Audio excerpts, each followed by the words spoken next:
Good morning. Good morning.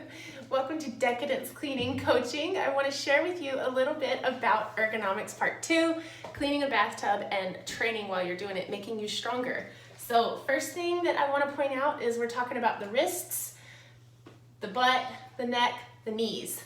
Now, the neck, the wrists, and the knees can get so hurt in just cleaning a bathtub. I've done it.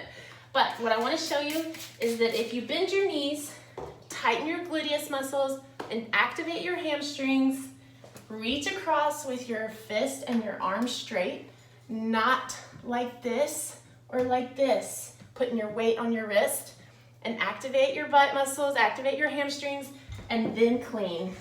You will save so much of your wrist tendons, your forearm tendons, your knees, and your lower back. Second thing is while you're doing this, focus on your breath. Yoga is about breathing, and you can do yoga while you clean. Can you believe that? And it'll make you stronger. If you focus on your breath while you're in this position and working your way around the cleaning, you can find a place that is relaxing to your neck, and it'll make you stronger. Hope you have a great day, and let's get stronger while we clean.